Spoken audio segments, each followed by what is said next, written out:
Hello and welcome to World Tanks with me, Jack the Ripper. This is my very much belated video on crews, further explaining some stuff I didn't go into or some things I got wrong in the last one, and I hope this helps.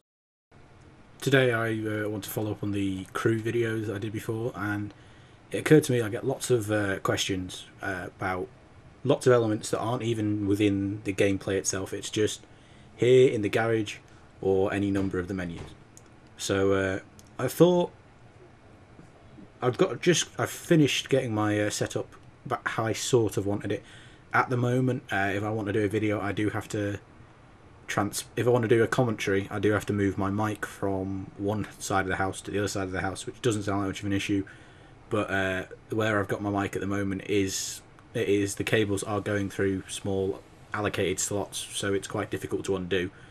So it's laziness if I don't do it, but it's still effort otherwise. But we'll see how this goes. This is first time I'll be recording at a higher rate. I usually record at 11 megabits per second. This is 14. My old laptop couldn't handle it. This one, if it couldn't handle it, then, you know, that'd be stupid. So let's look at the first thing that a lot of people don't understand, or don't realise, sorry, is a better way of wording it, is when it comes to consumables. Now you see here, I have all premium, yet I'm not being charged 20 gold. Because if I press Y, and with this mic you can probably hear me pressing Y every time I press Y, it changes it from gold to silver. As you can see, it costs a lot more. And you see here, I have pudding and tea. Now, let's go to a tank. Do I have any tanks that don't have consumables on? I'd have thought. Sorry, let's go by T18. That'll do. Let's not put a crew in it by pressing B. Let's go back out. If I scroll down to tank destroyers, there it is, T18. Consumables. You see here, I can go case of cola, 50 gold. Large repair kit, 50 gold. If I press Y on both of them, I can change it back and forth, and you can see at the bottom, and they'll cost 20,000 to go. Then, to further explain this, because I have also been questioning about this, say I've now got this 20,000, and if I want to put this on, it will cost me 40,000 coins now. Case of cola, and any of the things, like on my 183 here, every time I play this game, this tank in a game, it costs me 20,000 coins to run tea and pudding. Now, I already lose money on this, and I was going to do this anyway, so there you go. If I run a large first aid kit, it only makes a difference if, and is the big if you use it. Now you see here, this cost me 0 because I already had one spare. So, that is gold consumables and gold ammunition. If I go onto a tank, which I do not have many on... Oh, I've got loads on that, jeez. I need to sort that out. That'll do. By the way, if people haven't seen my video on the Jagdtiger, one of the things I didn't mention in it is 252 silver per shot. That is why this tank makes so much more money than almost any other tank. Just the rounds cost absolutely nothing. Yep, that is the tier 7 in the new German TD line, and I hope to have the Borsig soon, and I hope to have the Waffenträger Alfie 100 soon as well. And I might try and do some videos on some of the lower stages on how to play these, because they are literally glass cannons. HE pens them. Anyway, not what we're talking about here. Now, you'll notice if I start... Well, let's just get rid of this T18. Oh yeah, you can't go from the... That was a silly move. You notice very few of my premiums have a crew in. And that's easily explainable. So, see my Jagdtiger crew here. I go down to crew. Jagdtiger crew. Reassign. Now you're thinking, yeah, this is going to cost you a buttload of money. Well, okay, let's put it in the Lerva. Assign for free. Don't understand why it chose the Chaffee crew there. Now if I go to my Lerva, I have my Jagdtiger crew in it. And I just accidentally searched for a game. I do that way too often. Right, and we're back out. Now, crew. Reassign. As you see here, any of my German premiums I can reassign I can assign for free. Then, if I go to my Jagdtiger, assign back for free, and you'll see if I scroll to my Jagdtiger, I still have a 100% crew. This is one of the main uses, as it would be on PC, for premium tanks. Obviously, very good money earners, but a lot of tanks are when you're grinding. I mean, if you're grinding, you know, 1,000 games or something to get to tier 10, the chances are chances are on the way you will make enough money to buy that tier 10. It's just generally how the game's very well balanced. But to get the extra crew things on, you know, I have my Yagi 100, and realistically I should be trying to grind a crew out on it, but not my favourite tank anymore. I've grown to like my Jagdtiger more. But you can do this with any nationality. So at the moment, I do not have my T32 or T29 because I have unlocked my M103. If I go to the American tank line, scroll down, M103 unlocked. As you can see, all I have to do is buy it. But that can wait. I want my Russian medium, my Russian heavy tier 8. And that's as far as I'm going in the IS-7 line. I do not care for the IS-8 or the IS-7. And I would also like my T62A and my Waffenträger auf E100 before I get an M103. It's just not a high priority.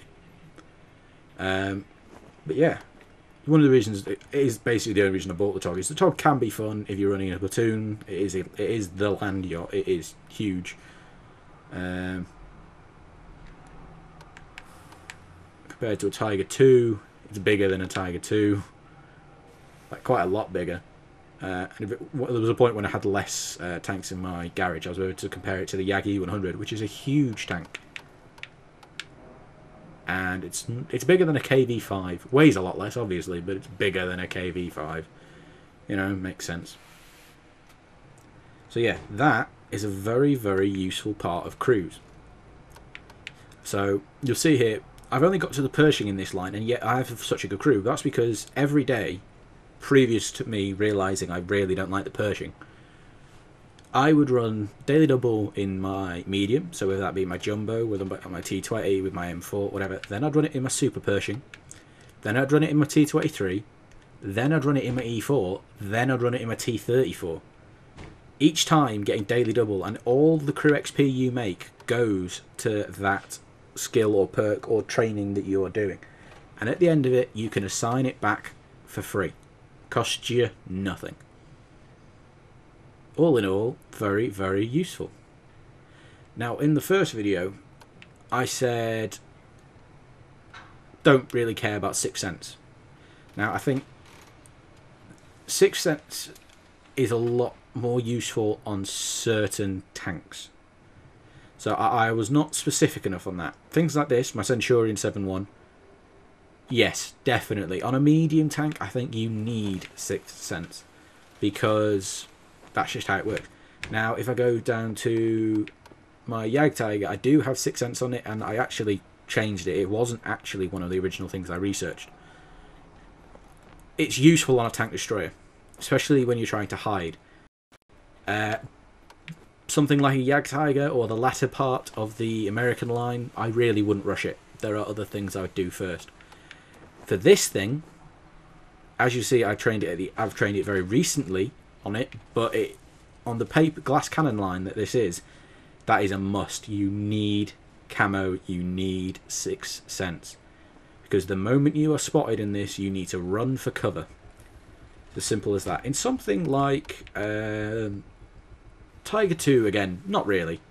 You can do without it. I got other things first, as you can see. Realistically, I probably wouldn't. If it wasn't the fact that I like having 6 cents, it's nice to have. It's not important. An E100, for example, I really don't even think you need it. I mean, you're playing. If you're at a point where your view range will not be enough to spot someone, you are not playing your E100 right. Yeah, there will be scenarios, say on mines or something, if they're camping at that back little ridge, but you know where they are. You angle your tank, you side scrape, you wait till they fire, then you go, you move up to the next piece of cover. That sort of stuff can be done. Now, lights. I really have stopped playing my lights recently. Eventually I do need to start playing them again, because the Chaffee's great fun, and there is no rumours or anything of it yet, but the fact that they are starting to realign the German tank line to match the PEC's line is making me hope that the Leopard 1 line will be coming soon. And that either goes off this, the Leopard, which point you can go to the tier 6 and 7 lights, and then to the Indian Panzer at tier 8, or you can go down another medium line, which I think... Let's check the German tank tree now. I think it comes off here. Yeah. So the Panzer 3-4 goes across, and then at tier 8 they combine on the Indian Panzer line. And Indian Panzer's a good tank. I think it's Indian Panzer. I may be getting this wrong. And then eventually you get the Leopard 1. Sorry, the Leopard prototype and the Leopard 1. And the Leopard 1 is the only reason that I would ever go down the E50M line. I'm not a fan of this tank. Anyhow. Don't get me wrong, it's really fun to ram people in it. Right, now let us look at store things. Now the specials, as we all know, is where you will find these, and be aware, sometimes they sound a lot better than they might be. You see here it says 20% off, but I mean 500,000 silver. If we exchange gold, well, put it this way, 2300 gets you 92,000, so that means 2,300 would get you 920,000. Now Weekend Warrior, 500,000. But so what you're paying for is the 3 days premium and the 5 garage slots. Question yourself, do you need the garage slots? Do you need the premium? Work it all out and see how much you actually save, because you'd be surprised. I don't recommend the IS-6 as a tank. I will eventually buy it just to prove it's not that great. But yeah, it comes with a Tetrarch, I believe. So I mean, that's the only reason to get it, that pack. If there is a discount on the Animal Party, Jag-88, definitely worth it. German Panther M10 thing, not meh. They don't seem to do anything special. The RAM is terrible. Lerva's good. Lots of tanks in that. Right. As you say, convertible XP is a lot simpler than... I don't understand how anyone would have problems with it, but we'll go through it anyway. Now, you use 1 gold, you get 25 XP. Now, you can hold up, do this, and scroll forever, or you can press X and max it out. Now, as you see, I have 40,000 already converted. Oh, they actually allow you to go into negative now. That's new. So it can work. So I can work out exactly how much I would need. No, never mind. I was going to say I could work out how much I'd need to convert the rest of it, but let's just say it's a lot. Then obviously there's this opportunity to do the same thing and get silver if you need it. I really don't recommend. Long run, it is not worth this. 92,000. That's one okay game in a Jag Tiger 88. That's one game and starting another game in a Lerva or a T-34. It's just save your money and get one of the premiums. The only my recommendations onto the premiums. Super Pershing, I'm not a fan. T-34, great tank, has a very, very long time to aim. T-34 is basically the T-30 with the 120mm gun, but a slower rate of fire. And slower aim time, you know, but great tank, but can be rushed very, very easily because it doesn't have the rate of fire. The Russians get the IS-6. If we're talking tier 8 premiums here for now. IS-6, a lot of people are fans of it, but 100mm is a very well angled hull armour. But bigger guns, once you're at tier 8 and 9, which this will see tier 10s, you will not stand a chance at bouncing shots. They'll just go through you anyway. Some of them will go through your turret front, never mind anything else. And 175mm of penetration. Yeah, I don't like the T-32 basically for the same reason, but the T-32 is really good hull down and has great gun depression. IS-6 not so much. Then we come to the Germans. Die Deutsch. The Jag-88, as I say, great if you can get it hull down, by which I mean just showing that upper superstructure there, because that is 250mm. And you will regularly get tier 8 maximum games, at which point, even with premium, there's very little that can pen you, especially if you angle between shots. Not that you don't get much time between shots. And you get the Löwe. Now, the Löwe has been buffed. Yay. I told you that they would be bringing some of the buffs over, so that also means we need to watch out for the same concept of the nerfs that are coming over, because they haven't seemed to have nerfed the Super Pershing yet. Yet the Löwe buff actually came after the Super Pershing nerf.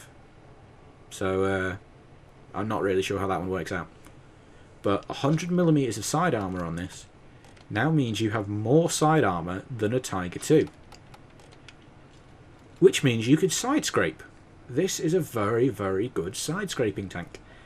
And the lack of frontal armour is now made up for by the fact that you can side scrape. And if you side scrape effectively, the 100mm will keep bouncing. And that turret front is still very, very troll.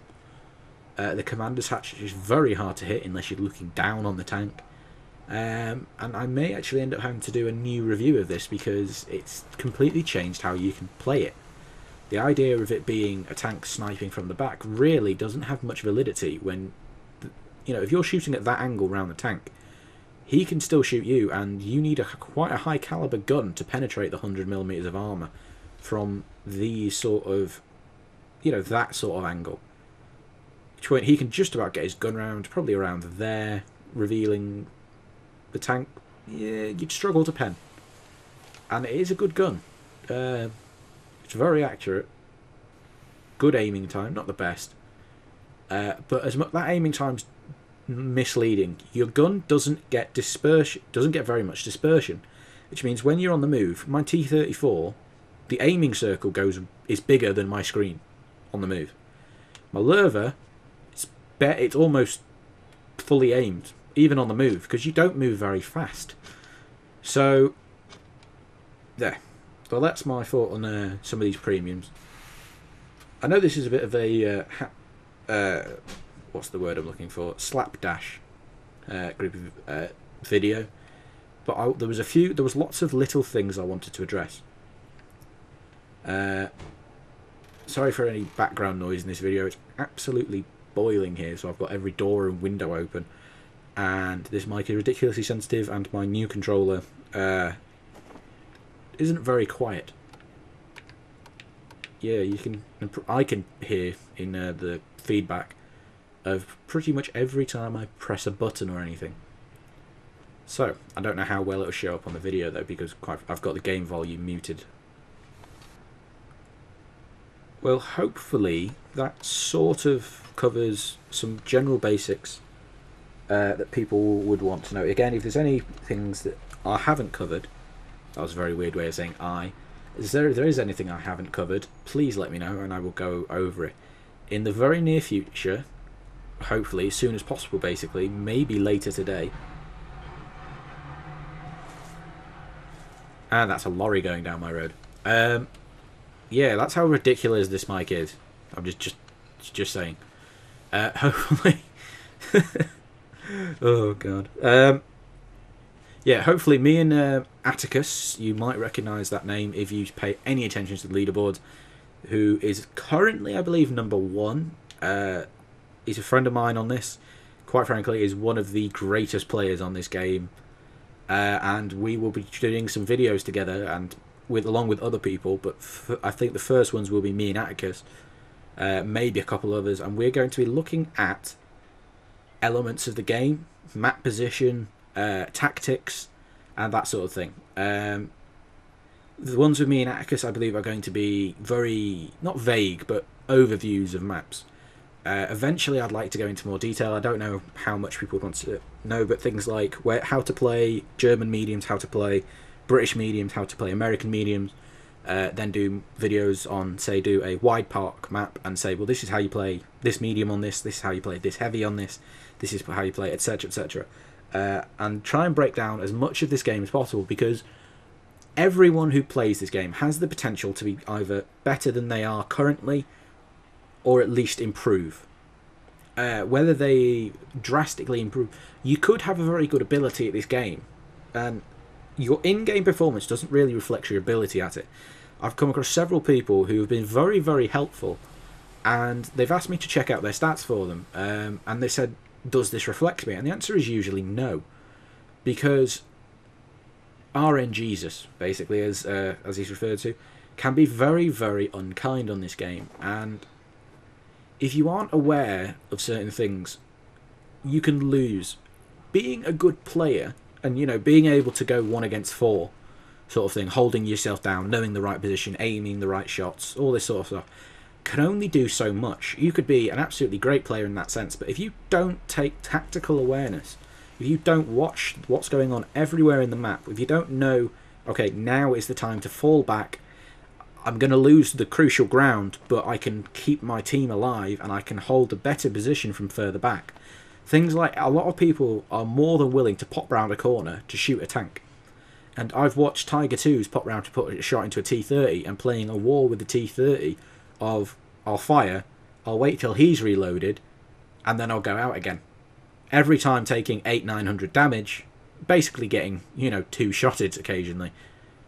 And it's silly. And the players are good players. They know where to aim, they know how to aim, the weak spots. They know the aim time. They know how to, you know, try and edge around a corner. But you're playing tit for tat, except this is going to sound rude, I suppose. His tit is a lot bigger than your tat. That was a poor analogy. But yeah, things like, I'm surprised how many people struggle to pen this tank that I'm looking at right now, the T127. Honest to God, I've killed so many Panzer 2Js in this since they got made available on this, because it's just got surprisingly good armour. I mean, I've taken this into tier 5 games and lived. It's got an okay gun. It fires a lot, if nothing else. The armour, when angled, is incredibly tough to penetrate, assuming you don't, you know, aim at the lower plate. Or in a lot of tanks, if you aim just at the drive wheel, you'll find that there's less armour behind it because of the drive wheel mounting. I mean, you can penetrate E3s through there. You know, if you've got an E3 there, just shoot at the drive wheel. You'll usually put a big hole in him. I once did it by accident at 600 metres. But, you know, it is what it is. Anyway, so we hope to address all this sort of stuff. And, yeah. Well, I hope you found that useful. If you got any more questions, please feel free to ask. I'll do what I can to help. Apart from that, hope this has helped and answered any questions that you may already had.